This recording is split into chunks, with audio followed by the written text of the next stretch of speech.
Your brain is running 200,000-year-old software on a 2026 device, and the apps on your phone know exactly where the bugs are.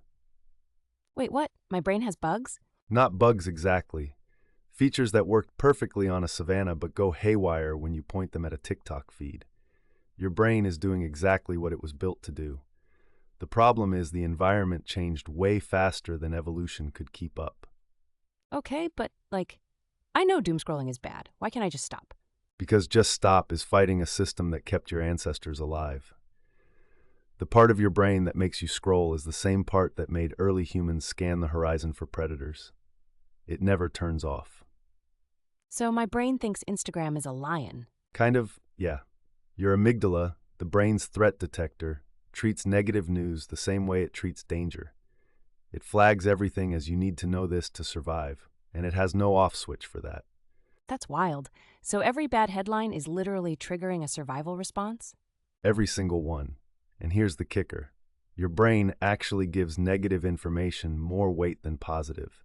It's called negativity bias. One bad post hits harder than three good ones, so you keep scrolling trying to resolve the threat that never actually resolves. That explains so much about my Sunday nights.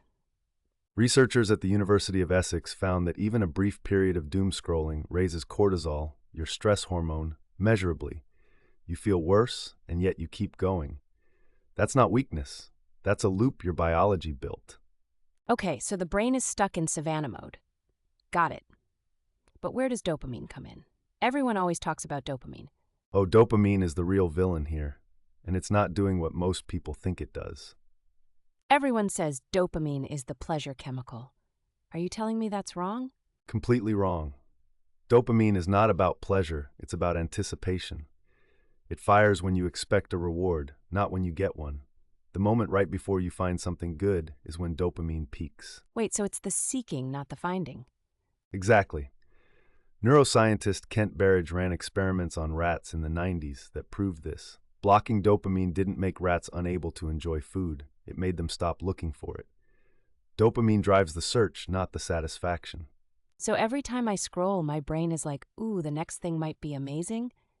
Every single swipe. And the cruel part is the reward never quite matches the anticipation, so your brain immediately starts seeking the next one. It's a loop that has no natural stopping point. That sounds exactly like a slot machine. It is a slot machine. And that's not a metaphor. The engineers who designed Infinite Scroll have literally said they borrowed from casino design. Asa Raskin, the guy who invented Infinite Scroll, came out and said he regrets it. He estimates it costs humanity 200,000 collective hours every single day. The person who invented it regrets it? That's not reassuring.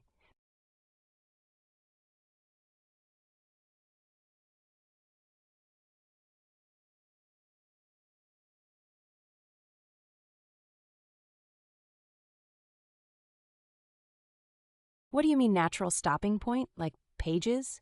Before Infinite Scroll, you'd reach the bottom of a page and have to click Next. That tiny friction, one click, was enough for your brain to ask, do I actually want more? Removing it removed the only moment of conscious choice you had. One click was the difference between stopping and spiraling? One click was a moment of agency.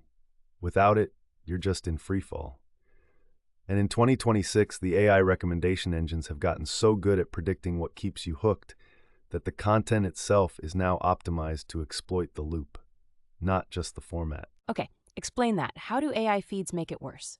Old algorithms optimize for clicks and watch time. Modern AI systems optimize for emotional arousal. They've figured out that content that makes you feel something, anything, keeps you on the platform longer. Outrage, anxiety, awe, all of it works. So the algorithm isn't trying to make me feel bad. It just doesn't care either way. It has no idea what feeling bad means. It only sees engagement signals. If your stress response keeps you on the app, the algorithm learns to serve you more stress. It's optimizing for attention, and your amygdala is the easiest target. This is genuinely unsettling, my amygdala versus $1 billion AI. I don't love those odds. Here's where it gets really interesting, though. And this is the part that reframes everything we've talked about so far. Oh, what? You've been thinking of doom scrolling as a failure of willpower. but the research suggests it might actually be a coping mechanism your brain chose, not a loss of control, but an attempt to regain it. Wait, doom scrolling is me trying to feel better? A 2020 study from the University of Florida found that people scrolled more negative news specifically when they felt a low sense of control in their lives. The brain interprets knowing bad things as preparation, and preparation feels like control. So you scroll to feel less helpless. That's actually kind of heartbreaking. I'm not lazy, I'm scared. Exactly. And the reason this matters is because telling yourself just have more willpower is attacking the wrong thing. Your brain is trying to solve a real problem, uncertainty. It's just using a broken tool to do it. Okay, this genuinely changes how I think about it, so guilt is useless here. Worse than useless, guilt actually increases the behavior. When you feel bad about scrolling, your stress goes up, which activates the same threat response that made you scroll in the first place. You've just started the loop over. So the shame spiral after doom scrolling is also making me doom scroll more.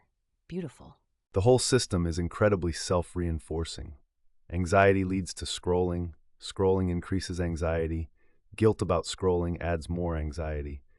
Neuroscientist Judson Brewer calls this an addiction loop, and he's found it activates the same brain regions as substance cravings. My phone is basically a drug. I've heard people say that, but I thought it was an exaggeration. The neurochemistry is genuinely similar. Variable reward schedules, getting good content sometimes unpredictably, produce stronger dopamine conditioning than consistent rewards. Slot machines use this, so does every major social feed. What happens to the brain physically if you do this for years? Like, is there actual damage? Studies using fMRI scans show heavy social media use is associated with reduced gray matter density in the prefrontal cortex. That's the part of your brain responsible for decision-making and impulse control.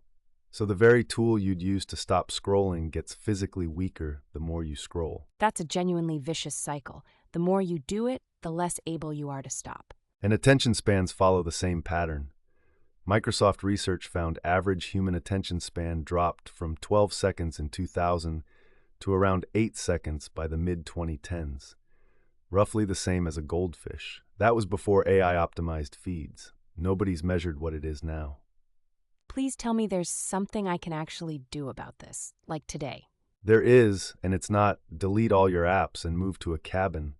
The research points to something much more specific, and it works with your brain instead of against it. Okay, I'm listening. What is it? First, reintroduce friction deliberately. Move your most used apps off your home screen. Put them 2 swipes away.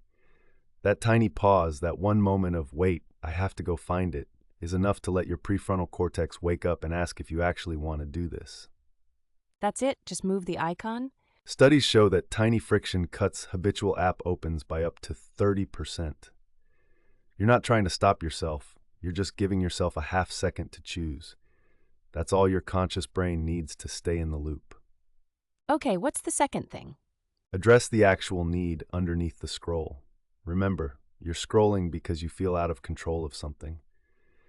So when you catch yourself reaching for your phone, ask, what am I actually anxious about right now?